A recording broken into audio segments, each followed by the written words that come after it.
सपने उन्हीं के सच होते हैं जिनके सपनों में जान होती है। सपने उन्हीं के सच होते हैं जिनके सपनों में जान होती है। केवल पंखों से कुछ नहीं होता मेरे दोस्तों, हौसलों से उड़ान होती है। काफ़ी सारी प्रॉब्लम्स आई, काफ़ी सारे नहीं क्या मतलब बहुत सारे दिमाग को टेंशन आया, लेकिन सारी चीज़ें मैंने फेस करके आखिरकार मैं आज इस मतलब मुकाम पर पहुंच ही गया। और क्या है कि आज डबल से अमोल मानकरे आर कम बैक करके मेरा फर्स्ट यूट्यूब वीडियो में आपके सामने लाने जा रहा हूँ। ओके, सो फिर क्या है कि दोस्तों आज हम वीडियो को मतलब आज मैंने सबसे पहला टॉपिक लिया है आर्ट एंड कल्चर का। और फिर क्या है मुझे लगता है कि मैं पहले भी इस टॉपिक के ऊपर काफ़ी सारे वीडियोज़ में बना चुका था, लेकिन क्या है कि मतलब जिस टाइप से मतलब एडिशनल नॉलेज जो चाहिए था वो मैंने नहीं बनाया था। बिकॉज क्या है कि नहीं क्या I was not comfortable in this time but right now I am comfortable for creating my contents। Okay, so फिर क्या है कि आज हम अच्छी तरीके से आर्ट एंड कल्चर का पहला ही लेसन जो है वास्तुकला, मूर्तिकला और मूर्ति भांड को, और उसी के साथ कुछ एडिशनल नॉलेज जो जानने वाले की क्या है कि जिसे आप गूगल पे भी सर्च करोगे फिर भी नहीं मिलेगा।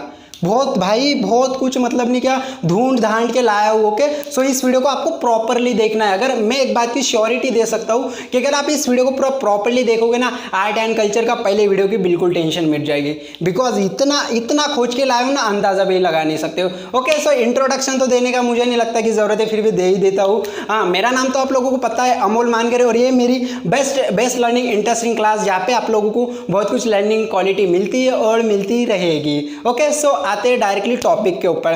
हमारा टॉपिक है वास्तुकला, मूर्तिकला और मूर्ति भांड। सबसे पहले इस टॉपिक को हम नोट आउट कर लेंगे, ठीक है। क्या है वास्तुकला, ओके, वास्तुकला एंड मूर्तिकला और मृद भांड। अभी देखिए, अभी मैं जो टॉपिक जो पढ़ाने वाला हूं आज की वीडियो में 3 टाइप के लोगों को लिए वीडियो है। जो कि सबसे पहले एस्पिरेंट जो नया स्टार्टअप कर रहा है, उसे कुछ भी नहीं पता है क्या वास्तुकला रहता है, क्या आर्ट रहता है, क्या कल्चर रहता है, कुछ भी नहीं पता है ना, कोई इश्यू नहीं, अमोल सर है। अगर जो अभी जो सेकंड स्टेज पे है कि भाई थोड़ा पता चला है लेकिन इतना भी प्रोफेशनल नहीं है, सो फिर इनके लिए भी ये वीडियो बेस्ट रहने वाली है कि आज सारे आपके कंफ्यूजन्स दूर होने वाले हैं। और थर्ड वन जो स्टेज पे आता है कि भाई मैं सब कुछ मतलब अच्छे तरीके से मैंने तैयारी स्टार्ट किया है और अच्छे तरीके से मुझे पता है, फिर भी आज कुछ ऐसे एडिशनल जो कुछ डिटेल्स बताने वाला हूँ कि क्या है कि मतलब जिसकी आपके पास कमी रह सकती है। ओके, सो आज की वीडियो बिल्कुल भी आपको स्किप नहीं करना है, ठीक है। सो फिर अभी मैं सबसे पहले तो आपको समझाऊंगा कि वास्तुकला एक्चुअल में क्या होता है, ठीक है। अभी तो आपको कोई पता देगा कि वास्तुकला में ये एग्जांपल्स आ गए, ऐसे बनती वैसे बनती, ये थी वो था, लेकिन भाई वास्तुकला है ही क्या, एग्जैक्टली क्या है, उसका मीनिंग क्या होता है, उसका ढांचा क्या है, स्ट्रक्चर। देखो सादे सिंपल से अपनी लैंग्वेज में बताता हूँ भाई। वास्तुकला यानी कि क्या है कि आप सपोज कोई भी आप जब कोई बड़ी बिल्डिंग बना रहे हो, सपोज कोई बड़ी बिल्डिंग बना रहे हो, तो उसकी जिस टाइप से वो कंस्ट्रक्ट होती है, जिस टाइप से उसका मतलब जो स्ट्रक्चर होता है कंस्ट्रक्शन का, उसी स्ट्रक्चर को बोला जाता है वास्तुकला। क्लियर हुआ? कोई डाउट्स रहेगा कमेंट्स कर दो, आंसर मिल जाएगा, ठीक है। अभी सेकंड रहता है मूर्तिकला क्या होता है। अभी मूर्तिकला क्या होता है कि जिस टाइप से हमने अगर कोई वास्तुकला बना ली है, कोई अच्छा हमने निर्माण किया, कोई बड़ा अच्छा हमने बिल्डिंग बना लिया, लेकिन उसके दरवाजे पे हम क्या करते हैं, एक अच्छी तरीके से मूर्ति बनाते हैं या फिर एक अच्छी तरीके से डिजाइन्स में उसे हम मोड़ देते हैं कि ताकि क्या है कि क्या उसकी जो भी कुछ मतलब क्या बोलते हैं कि जो क्या लगे, फैशनेबल लगे, अट्रैक्टिव लगे। इस वजह से मूर्तिकला का भी यहाँ पे उपयोग होता है, लेकिन मूर्तिकला का उपयोग बहुत ही कम यूज किया जाता है, ध्यान में रखना। अभी थर्ड वन आता है हमारा मृद भांड। क्या रहेगा भाई, क्या रहेगा मृद भांड, पता है, और अगर एडिशनल जानते हो कमेंट्स कर दो, ठीक है। अभी मृद भांड में क्या रहेगा कि हमारे जो भी बर्तन जो हम यूज करते हैं, तो फिर वो हमारे हिस्ट्री से, एंशिएंट हिस्ट्री से, मध्यकालीन भारत में, आधुनिक भारत में किस टाइप से थे, ये हमें देखना है। अभी हमने ये तो समझ लिया कि वास्तुकला एक्चुअल में क्या है, मूर्तिकला क्या है और मृद भांड क्या है, लेकिन अभी नितिन सिंघानिया सर जी ने यह टॉपिक इतना बड़ा क्यों बनाया, इतनी बड़ी बुक क्यों बना दी।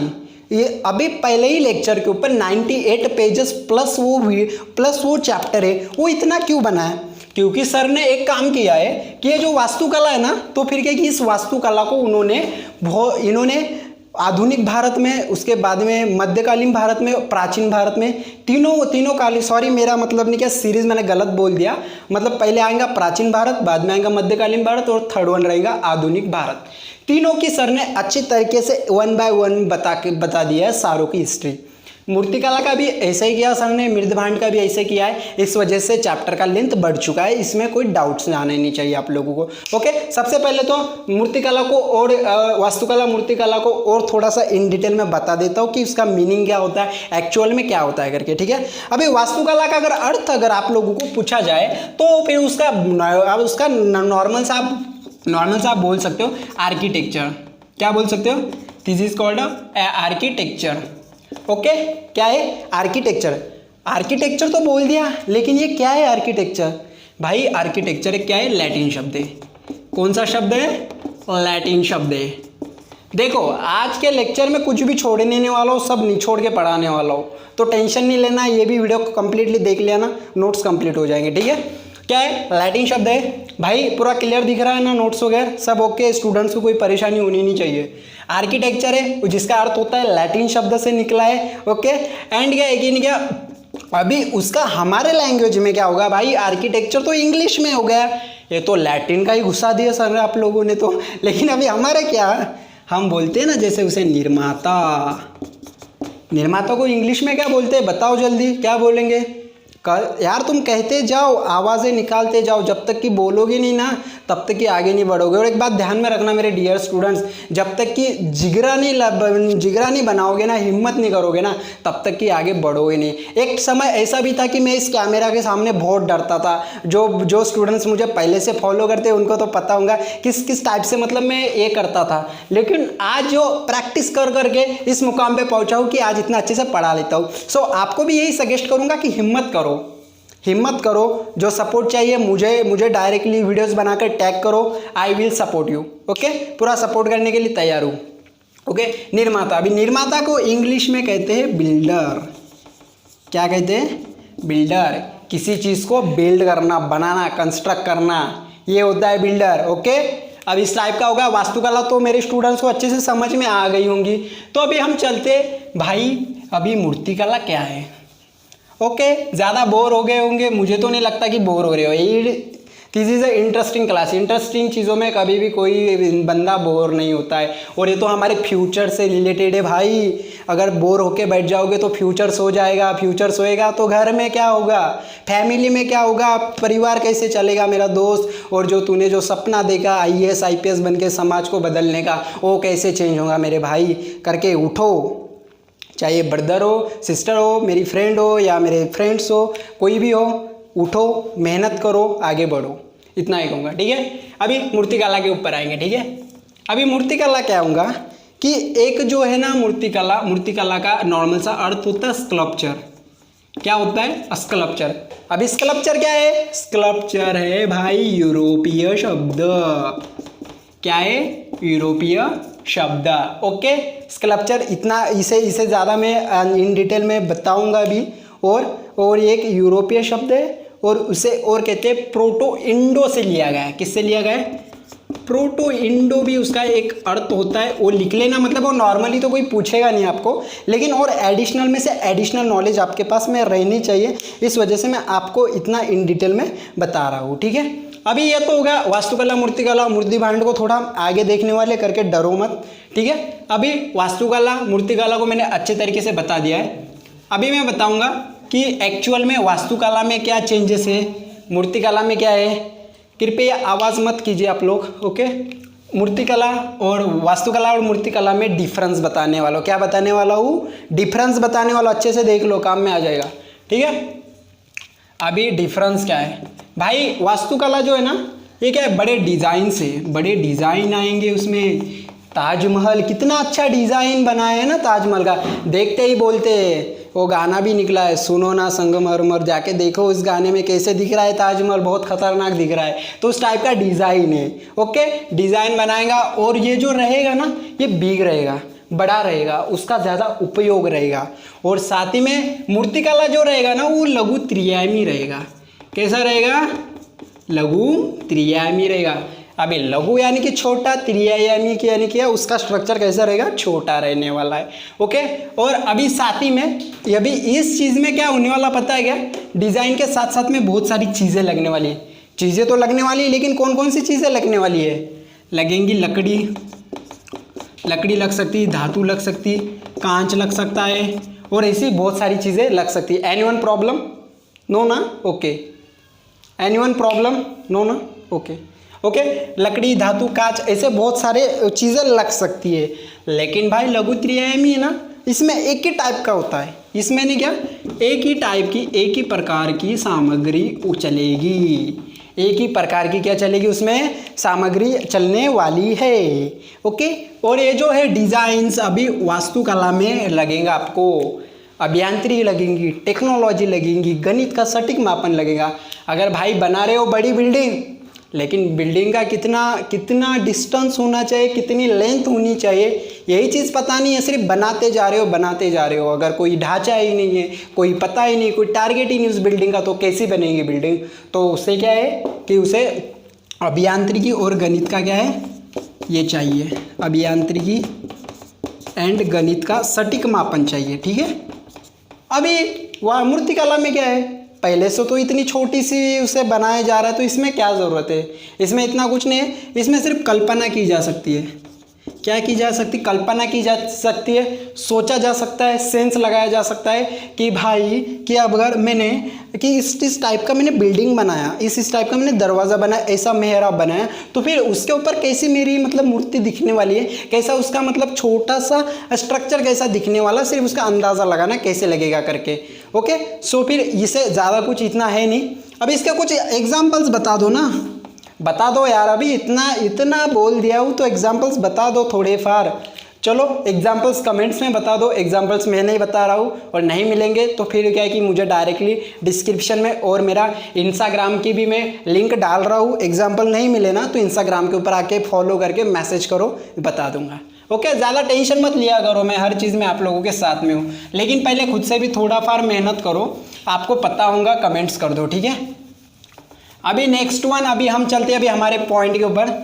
अभी हमने वास्तुकला, मूर्तिकला, मृद भांड को तो थोड़ा हमें साइड में रखना है, पहले दोनों चीज़ों को समझना है, बाद में हम जाएंगे मृद भांड के ऊपर रह जाएंगे। ठीक है, ओके, कोई प्रॉब्लम नहीं है मेरे विद्यार्थियों को। अभी मैं आगे बढ़ रहा हूँ, तो अभी आप लोगों को लेके चलता हूँ। अभी भारतीय वास्तुकला के बारे में पूरा इन डिटेल में जान लेंगे, बाद में मूर्तिकला के ऊपर जाएंगे। ठीक है, अभी भारतीय वास्तुकला कैसी है कि जिस समय से इंसान ने या मानव ने इस धरती के ऊपर रहने के लिए आया हो, या इसके ऊपर जब से उन्होंने निवास स्टार्ट किया ना, जब से उसने यहाँ पर निवास चालू किया, तब से उसे नई वास्तुकला की ज़रूरत लगी है। भाई इंसान आया, बनाए रहने के लिए उसने कुछ ना कुछ तो बनाया, कुछ ना कुछ तो सोचा, कहीं पे वो रहा है, नो, कुछ ना कुछ तो रहा है। साइलेंट कर दो उसे, साइलेंट फास्ट। ओके, कोई डिस्टर्बेंस होना नहीं चाहिए। ऑल इज़ राइट ना, ओके, हाँ, साइलेंट, ओके, हाँ। सो फिर क्या है कि जब से, sorry for distraction, okay, not issue. हाँ, तो जब से वो ज़मीन के ऊपर रहने आया, तो तब से उसे वास्तुकला का उसने उपयोग किया गया है। ओके, सो फिर अभी मैं आप लोगों को बताऊंगा कि भारतीय वास्तुकला 3 काल में किस टाइप से डिवाइड है। जैसे पहला टाइप, जैसे हमारा पहला इंडिया आएगा, वो कैसा इंडिया आएगा, प्राचीन भारत आएगा। क्या आएगा, प्राचीन भारत आएगा। ठीक है, प्राचीन भारत आएगा। राइटिंग दिख रहा है ना अच्छे से, आप लोग आवाज़ क्यों कर रहे हो यार, स्टूडेंट्स को यहाँ पे डिस्टर्बेशन होगा। ठीक है, प्राचीन भारत दिख रहा है ना क्लियर से, not a Zoom, okay, zoom मत करो। प्राचीन भारत, अभी प्राचीन भारत जो था, प्राचीन भारत में एक ही उदय नहीं था, एक ही राजा नहीं था, बहुत सारे किस टाइप से थे ये मैं बताऊंगा। सबसे पहले तो आता है हड़प्पाई कला। कौन सी कला, हड़प्पाई कला। प्राचीन भारत में भारतीय वास्तुकला को 5 टाइप में डिवाइड किया गया है। कितने टाइप में डिवाइड किया है, 5 टाइप में, 5 टाइप में डिवाइड किया है।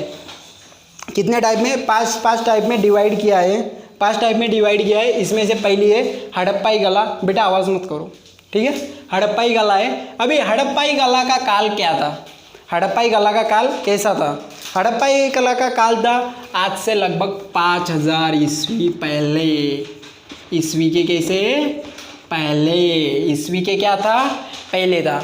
अभी अगर बोलूँ हड़प्पा कला 5000 वर्ष पहले थी, क्या उसका एग्जाम्पल क्या है, उसकी थ्योरी क्या है, उसे मैं कैसे सच मान लूँ कि भाई यही था करके, बताओ कैसे मान लूँ। तो हमारे पुरातत्वविद ने खोजा है, जैसे कि एग्जाम्पल हड़प्पा शहर, कौन सा शहर, हड़प्पा शहर, और मोहनजोदड़ो, कौन सा, मोहनजोदड़ो शहर, ये भी एक सिटी है। ये दोनों सिटी में हड़प्पाई कला की बहुत सारी अपने को एग्जाम्पल्स मिलते हैं, बहुत सारी यहाँ पे चीज़ें मिलती है। अभी हड़प्पा शहर कहाँ है भाई, हड़प्पा शहर है रावी नदी के तट पर। कौन से नदी के तट पर, रावी नदी के तट पर, ठीक है, रावी नदी के तट पर है। अभी रावी नदी क्या है, नो डोंट वरी यार, रावी नदी है सिंधु की सहायक नदी। किसकी सहायक है, सिंधु की। सिंधु की कितनी सहायक नदियाँ है, 5 है। कौन कौन सी है, क्यों टेंशन ले रहे हो, बता रहा हूँ ना। पहली है झेलम, लिख लो, बहुत काम में आने वाला है, किताब में नहीं दिया है, एडिशनल दे रहा हूँ। झेलम, चेनाब, व्यास, रावी, और 5वीं कौन सी है, सतलुज। कौन सी है, सतलुज। ओके, अब ये तो हो गया हड़प्पा शहर रावी नदी के तट पर है। रावी नदी सिंधु की सहायक है। सिंधु की 4 नदियाँ है, झेलम, चेनाब, व्यास, रावी, सतलुज। ओके, इसी नदी के तट पर क्या हुई, सिंधु घाटी सभ्यता ये हुई। सिंधु घाटी सभ्यता का भी यहाँ पे विकास हुआ। ये कैसे हुआ आगे आने वाला हो, आगे बताऊंगा इन डिटेल में। ओके, अभी सिंधु नदी कहाँ है, कहाँ है सिंधु नदी का उदय कहाँ है, बताओ दो। सिंधु नदी का उदय कहाँ पर है, सिंधु नदी का उदय आता हमारे पाकिस्तान में। कहाँ से, पाकिस्तान में। पाकिस्तान से स्टार्ट होती है सिंधु नदी। कहाँ से स्टार्ट होती है, पाकिस्तान से। यानी कि क्या है कि भारत के किधर आएगा, पूरब पश्चिम में। क्लियर हो गया। अभी ये तो बता दिया हड़प्पा शहर के बारे में। अभी मोहनजोदड़ो को भी जान लेते हैं ना, क्यों, कोई इशू है क्या मोहनजोदड़ो को भी जानने का। हाँ ठीक है, मोहनजोदड़ो को भी अच्छे से जानते हैं। मोहनजोदड़ो क्या है भाई, सिंधु के तट पर है। कहाँ है, सिंधु के ही तट पर है। सिंधु की 4 सहायक बता दिया वो, और इसके ऊपर और आपको इन डिटेल में मैं आगे और बताऊंगा। ओके, सो टेंशन मत लो। ओके, अभी यहाँ पर कुछ भी नहीं बचा है हमारा। अभी आगे सेकंड वन हम पहुँचते हैं। अभी अगला, अभी फर्स्ट हड़प्पाई कला हो गया। जिसने नहीं लिखा है उसे नोट कर लिया करो। अभी मेरे पास ज़्यादा वीडियो की लेंथ ज़्यादा बढ़ रही है, तो इस वजह से मैं जल्दी जल्दी करने की कोशिश कर रहा हूँ। ओके,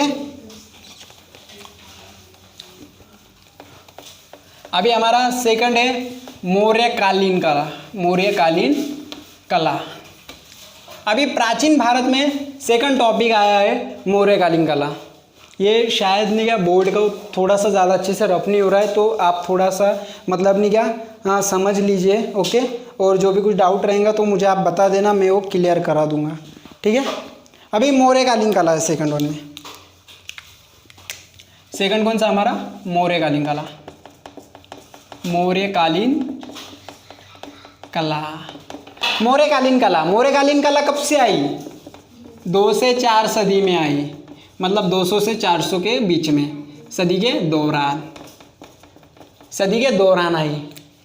कौन था भाई, मौर्य साम्राज्य किसने बनाया था, किसने बनाया था, ये तो आगे बताता हूँ। और जब ये वास्तुकला आई तब कौन था उसका राजा, तब था सम्राट अशोक था।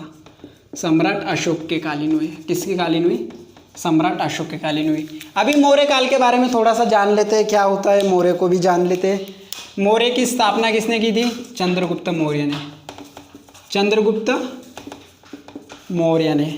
चंद्रगुप्त मौर्य कौन था, चंद्रगुप्त मौर्य के गुरु कौन थे, किसने उससे गाइड किया था कि उसे आगे पहुंचने के लिए, उसे गाइड किया था किसने, चाणक्य ने। चाणक्य का दूसरा नाम क्या है, कौटिल्य। क्या है, कौटिल्य। चंद्रगुप्त की और चाणक्य की एक छोटी सी स्टोरी वो भी बताता हुआ आपको, टेंशन मत लो। ठीक है, कौटिल्य। ताकि आपका और मूड फ्रेश हो जाएगा और बाहर की भी आपको फिलॉसफी वाली चीज़ें भी आपको पता चलेगी। चंद्रगुप्त है, उसका गुरु था चाणक्य, जिसका नाम दूसरा नाम कौटिल्य भी था। और ये क्या था? भारतीय अर्थशास्त्र का जनक था। अगर क्वेश्चन अगर आता है भारतीय के अर्थशास्त्र के जनक कौन है, तो कौन है? कौटिल्य। कौन है? कौटिल्य। तनु आवाज मत करो, okay, so try to understand. हाँ, भारतीय अर्थशास्त्र के क्या है वो? जनक है। अभी अगर पूछा गया आधुनिक काल के कौन था?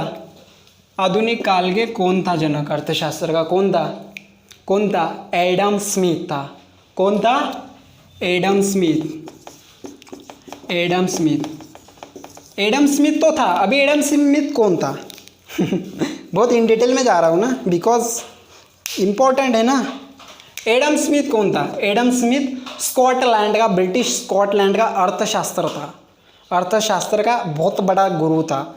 और इसी को हमारे आधुनिक भारत का या आधुनिक दुनिया का आधुनिक भारत का नहीं, आधुनिक दुनिया का उसे नहीं क्या माना जाता है? अर्थशास्त्र। आधुनिक दुनिया का अर्थशास्त्र का नहीं क्या जनक किसे माना जाता है? वो माना जाता है किसे? एडम स्मिथ को। सो फिर क्या है कि भाई आप लोग क्या करना, ये भी एक चीज़ ध्यान में रखना कि क्या है कि नहीं क्या आधुनिक दुनिया का नहीं क्या अर्थशास्त्र का जनक कौन है? वो है एडम स्मिथ है। अभी एडम स्मिथ कौन था? एडम स्मिथ था ब्रिटिश स्कॉटलैंड का नहीं क्या एक अर्थशास्त्र का जनक था। ओके, सो फिर ये भी आप एक एडिशनल नॉलेज आपके पास रखनी चाहिए। हाँ, ओके, सो फिर नहीं क्या मैंने अभी आपको बताया था कि मैं अभी आपको नहीं क्या एक चंद्रगुप्त मौर्य की और साथ ही में चाणक्य की एक कुछ स्टेटमेंट बताने वाला हूँ कि क्या है कि इनके जो हमारे लिए एक लाइफ चेंजिंग सेंटेंस हो सकता है। अभी आप में से बहुत सारे लोगों ने आप लोग अगर मिस्टर सफीन हसन सर का अगर बहुत सारी वीडियोस अगर देखे होंगे तो फिर इसमें सर ने इन चीज़ों को मेंशन भी किया है।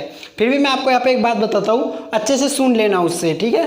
तो उन्हें क्या है कि चंद्रगुप्त मौर्य जब क्या कर रहे थे, अपना साम्राज्य बना रहे थे, जब वो अपनी क्या कर रही थी, अपनी प्रजा को, अपने साम्राज्य को अच्छी तरीके से स्टैब्लिश कर रहे थे, तभी क्या हो जाता है, उस दौरान चंद्रगुप्त मौर्य को एक लड़की से प्यार हो जाता है। क्या हो जाता है? लव हो जाता है। लेकिन क्या है कि भाई चाणक्य जो थे उनके गुरु, चाणक्य के गुरु कहते हैं कि क्या है कि चंद्रगुप्त अगर आपके सो फिर क्या है कि नहीं क्या भाई चाणक्य कहते हैं कि क्या है कि चंद्रगुप्त आपको अगर आपके सपनों को तक अगर पहुंचना है, अगर आपको आपके सपने पूरे अच्छे तरीके से कंप्लीट करना है, तो फिर क्या है कि नहीं आपको आपके सपने में जो भी कुछ मतलब नहीं जो डिस्ट्रैक्शन आ रहे हैं, उस डिस्ट्रैक्शन को आपको हटाना पड़ेगा, उन सारी चीज़ों को आपको सैक्रिफाई करना पड़ेगा।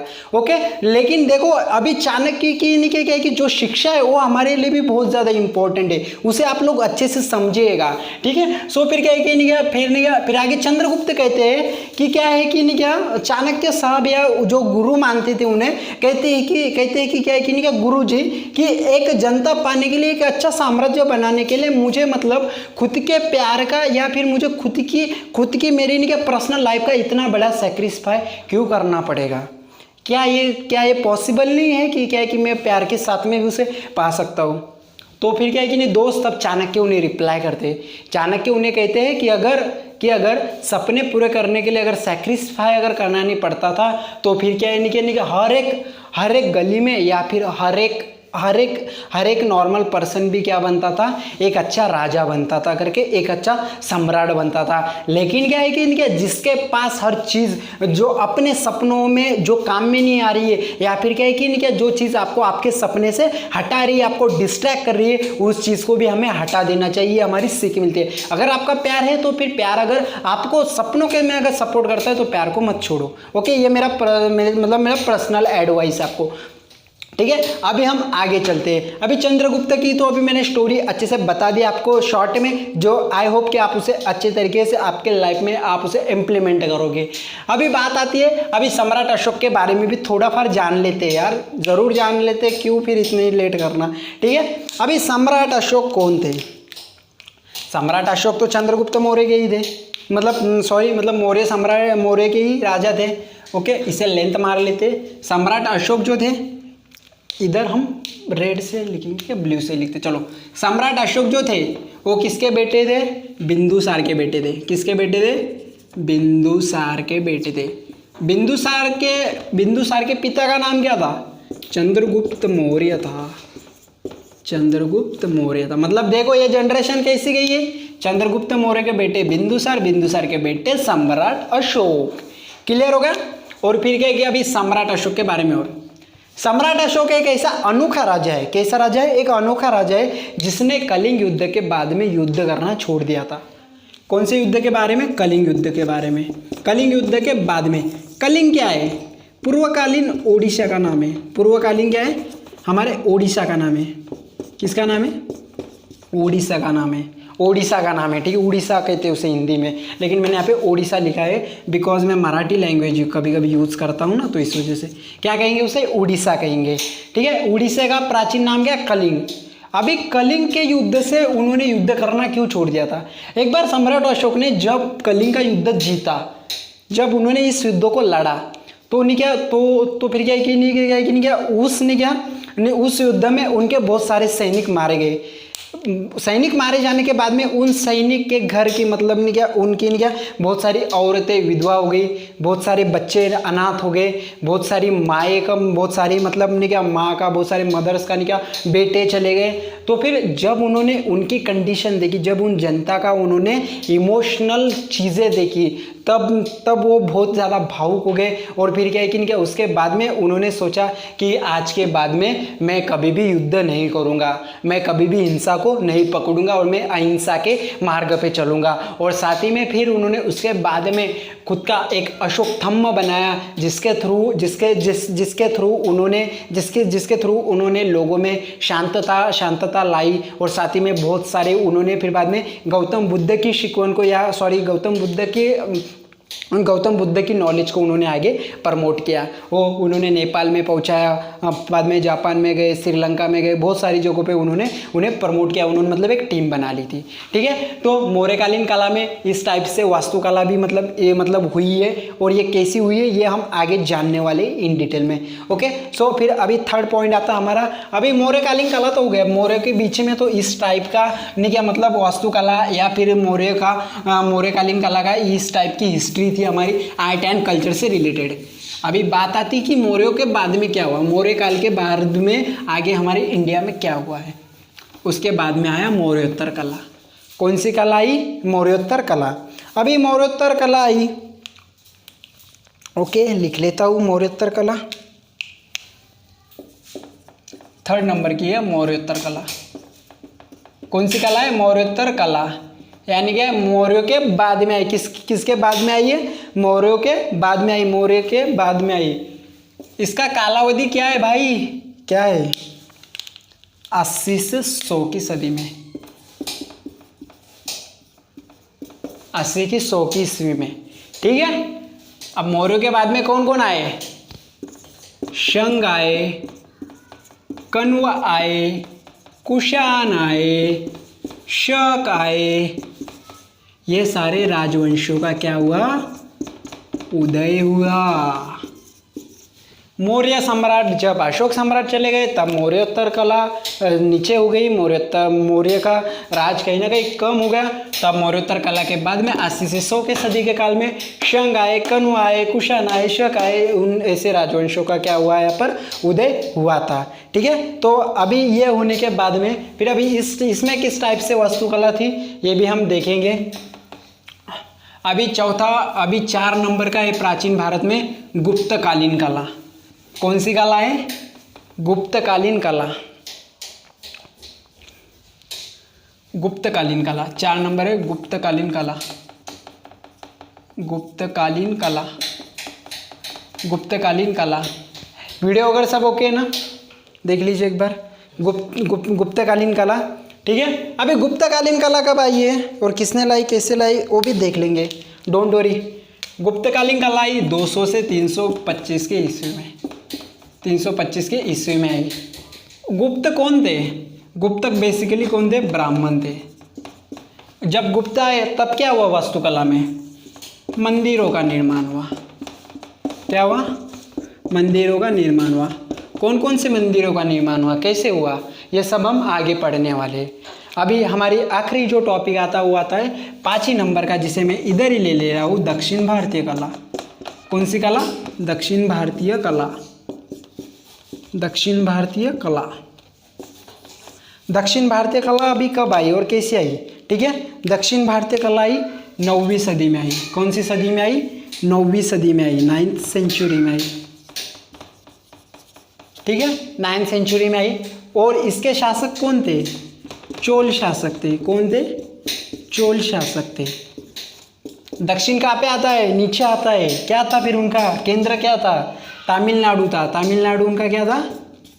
मुख्य केंद्र था।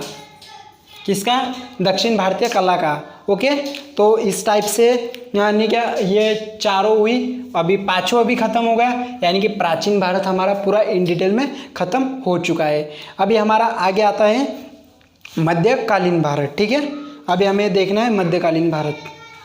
इंडो गोथिक शैली, नव रोमन शैली। ओके, कोई इशू ना है। प्राचीन भारत हमारा पूरा अच्छे तरीके से कंप्लीट मैंने कर लिया है। अभी हमारा सेकंड आ रहा है मध्यकालीन भारत। कौन सा भारत है? स्टोरेज सटेगा।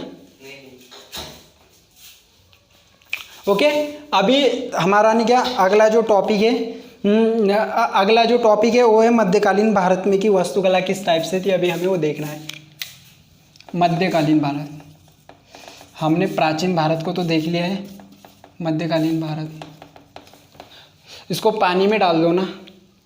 मध्यकालीन भारत बहुत आँखें को प्रॉब्लम होती है यार। हाँ, अभी मध्यकालीन भारत देखेंगे। मध्यकालीन भारत को जानेंगे अच्छे तरीके से। मध्यकालीन भारत में दो हुए। पहली दिल्ली सल्तनत। कौन सी सल्तनत आई भाई? दिल्ली सल्तनत। दूसरा आया मुगल काल। एक एक देखेंगे, अच्छे से देखेंगे, कोई इशू नहीं है। ठीक है, गर्मी हो रही है। हाँ, दिल्ली सल्तनत। दिल्ली सल्तनत कितने राजवंशों में हुई और कब हुई, कैसी हुई, ये भी हम जानने वाले हैं। अभी सबसे पहले मध्यकालीन भारत का काल कौन सा था? 6ठी सदी से 13वीं सदी के बीच का। ठीक है, अभी दिल्ली सल्तनत जो हुई 5 राजवंशों में हुई। पहला गुलाम वंश। कौन सा वंश? गुलाम वंश। गुलाम वंश कब हुआ? 1206 से 1290 के बीच में। ठीक है, कब हुआ? 1206 से 1290 के बीच में। मैं जिस टाइप के नोट्स लिख के दे रहा हूँ लिख लो, ये किताबों में नहीं है, ये मेरे एडिशनल मैंने सर्च किया है, मैंने डिस्कवर किया है, जब खोज के निकाला है। ये किताब में आर्ट एंड कल्चर की किताब में ज़्यादा नहीं मिलेगा, तो नोट कर लिया करो। गुलाम वंश का संस्थापक कौन था? कुतुबुद्दीन ऐबक। कौन था? कुतुबुद्दीन ऐबक। कुतुबुद्दीन ऐबक। कुतुबुद्दीन ऐबक कौन था? मोहम्मद गौरी का गुलाम था। क्या था? गुलाम था। क्या क्या किया था उसने? 1206 में वो सुल्तान बना। दिल्ली का पहला सुल्तान कब बना? वो बना 1206 में, पहले दिल्ली का सुल्तान बना। और बाद में उसने कब किया? 24 जून 1206 को उसका राज्याभिषेक हुआ। अभी राज्याभिषेक हुआ मतलब वो सुल्तान बन गया। ठीक है, राज्याभिषेक हुआ मतलब सुल्तान बन गया। और साथ ही में क्या क्या किया उसने? कुतुब मीनार की नींव रखा। कुतुब मीनार की नींव कुतुबुद्दीन ऐबक ने ही रखी है, नींव रखा। 1210 में उसकी मृत्यु हो गई। 1210 में मृत्यु हो गई। उस टाइप से थी कुतुबुद्दीन ऐबक की हिस्ट्री। मतलब काफ़ी उन्होंने और कुछ बहुत अच्छे अच्छे वर्क किए थे, मतलब अंदर बहुत कुछ उन्होंने काम किया था। और किस टाइप से था ये मैं सब आगे पढ़ाने वाला हूँ। और साथ में एक पॉइंट और छूट गया, तो उन्होंने जो दिल्ली की सल्तनत जो बनाई थी पहली, उसकी उन्होंने राजधानी रखी थी लाहौर। दिल्ली की पहली राजधानी कौन सी थी? लाहौर थी, ध्यान में रखना। हाँ, चलो जल्दी से नोट आउट कर लो, वीडियो को पॉज करके नोट आउट कर लिया करो। ठीक है, अभी दिल्ली सल्तनत का पहला हो गया गुलाम वंश। अभी सेकंड पे आएंगे। गुलाम वंश के बाद में सेकंड आता है खिलजी वंश। ठीक है, गुलाम वंश के बाद में सेकंड क्या आएगा हमारा? सेकंड आएगा हमारा खिलजी वंश। खिलजी वंश कौन सा आएगा? खिलजी वंश, जिसका 1290 से 1313। 1313 ये ना, हाँ ओके ओके 1320 है, क्या है 1320, ठीक है 1320। उसके बाद में तीसरा हमारा तुगलक वंश। तुगलक वंश, इनके बारे में और आगे इन डिटेल में पढ़ाऊंगा, टेंशन मत लो। 1320 से 1414। चौथा है हमारा लोधी वंश, क्या है लोधी वंश। पांचवा हमारा सैयद वंश, ठीक है उस टाइप के थे, ठीक है। और अभी लोधी वंश का था 1414 से 1456 का काल, 51 का काल, सॉरी 1451 से 1526, इस टाइप में थी दिल्ली सल्तनत। और इस टाइप में हुआ उनका कुछ वास्तुकला उन्होंने निर्माण की, कंस्ट्रक्ट की, किस टाइप से की वो मैं आगे पढ़ाने वाला हूँ। कहीं कॉन्फिडेंस तो लो नहीं हो रहा है ना आप लोगों का, अच्छे तरीके से मतलब मेंटलिटी को अच्छे तरीके से रखो, बहुत इंपॉर्टेंट टॉपिक्स चल रहे हैं। ओके, अभी सेकंड आता है हमारा मुगल काल के ऊपर आते। दिल्ली सल्तनत को तो हमने पूरे तरीके से कंप्लीट कर लिया है, अभी हम बढ़ रहे हैं मुगल काल के ऊपर। अभी मुगल काल कब था ये देखो, वो कंप्लीट कब हुआ 1526 पे, तो फिर ये स्टार्ट कब से हुआ 1526 से। कब से स्टार्ट हुआ 1526 से स्टार्ट हुआ। किसने किया? बाबर ने किया। मुगल काल के पहले सुल्तान, पहले संस्थापक कौन थे? बाबर थे। बाबर ने शासन कब तक किया? 1526 से 1530 तक का, ठीक है।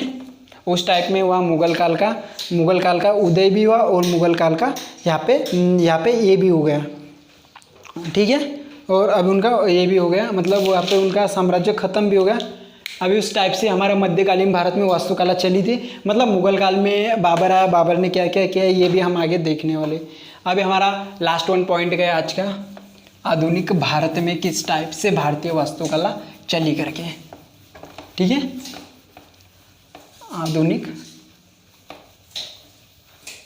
आधुनिक भारत में, ठीक है। थर्ड वन है आधुनिक भारत। आधुनिक भारत में दो टाइप थे। पहला था इंडो गॉथिक शैली। पहली क्या थी? इंडो गॉथिक शैली।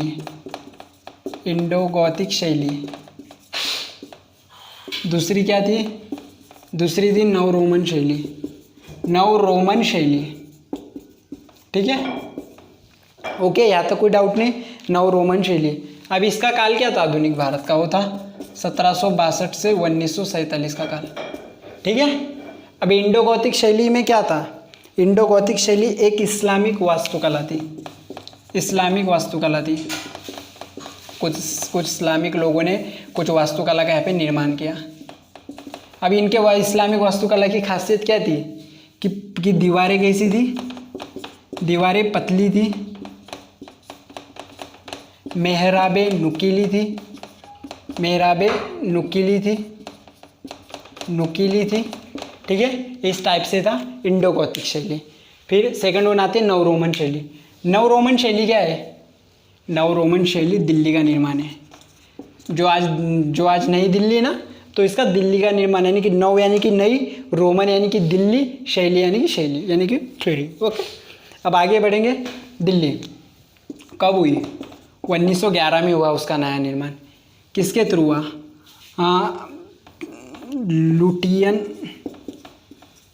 लुटियन एंड हर्बर्ट बेकर इसके शिल्पकार थे। इसके क्या थे? उसको बनाने वाले ये थे, ओके। और फिर बाद में इसका निर्माण किसके अधीन हुआ? ये हुआ जॉर्ज पंचम के अधीन। किसके अधीन? जॉर्ज पंचम के अधीन। वीडियो वगैरह सब ओके ना?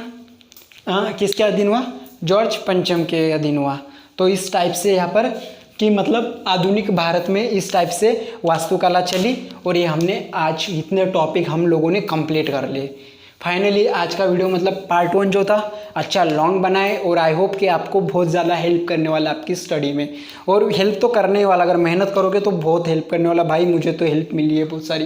तो आपका काम सिर्फ है, अभी आपका काम सिर्फ यही कि आपको वीडियो कैसा लगा है और वीडियो का फीडबैक नीचे कमेंट बॉक्स में ज़रूर देना है, और साथ ही में आपने जो फीडबैक दिया है उस फीडबैक का स्क्रीनशॉट लेकर मुझे मेरी इंस्टाग्राम की जो मेरा यहाँ पे जो गिवन जो इंस्टाग्राम का जो प्रोफाइल दिया हुआ है मैंने डिस्क्रिप्शन में, उसके ऊपर आके अपनी स्टोरी में लगा के मुझे मेंशन कर देना है, ठीक है। और फिर क्या है कि जिस पर्सन का भी मुझे फीडबैक अच्छा लगेगा और साथ ही में जिसने अच्छे तरीके से स्टडी की होंगी और जिसने अच्छा फीडबैक लिखा होगा, मतलब उसने रिसर्च किया होगा, यहाँ से नई चीज़ सीखी होंगी, उस पर्सन को मैं डायरेक्टली कॉल के ऊपर ज़्यादा से ज़्यादा मतलब टाइम देने की कोशिश करूँगा।